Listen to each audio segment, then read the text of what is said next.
A noisy session of Prime Minister's questions saw Mr. Brown defend the government's actions on the best ways to tackle the recession. The Prime Minister rejected opposition claims that he was losing the support of his party for his programme of economic stimulus. What we are taking on the recession is action. We are helping the unemployed get back into work, opposed by the Conservatives. We are helping people with their mortgages, opposed by the Conservatives. We are helping people get help with their businesses for their cash flow, opposed by the Conservatives.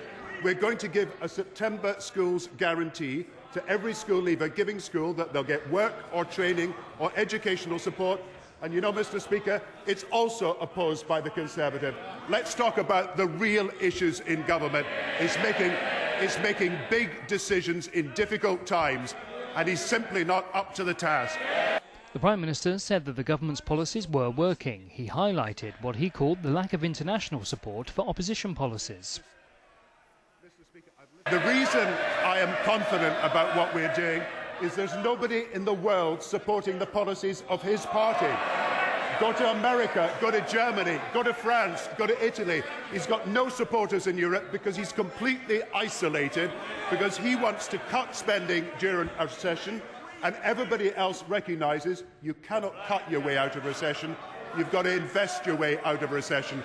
The Conservative Party are in the dark ages on policy. They've got to think again.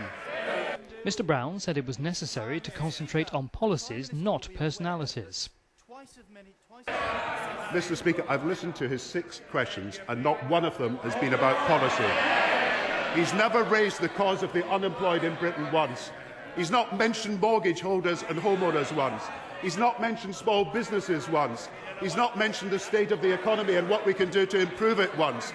He's not mentioned the public services once. He's not mentioned health and education once. He's completely out of his depth when it comes to the big issues in the country.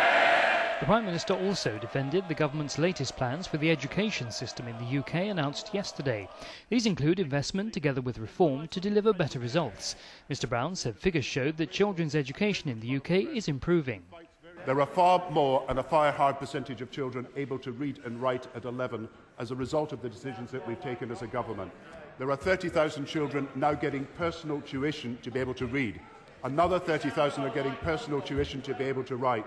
No government has invested more in reading, literacy and counting for children. And we have doubled the expenditure we have made on the education of every child over these last 10 years. Now, of course, there is a great deal more to do. And of course, we're worried about instances of children in care where there has to be reform. But we have doubled the investment in education over 10 years. It couldn't have happened under a Liberal or Conservative government.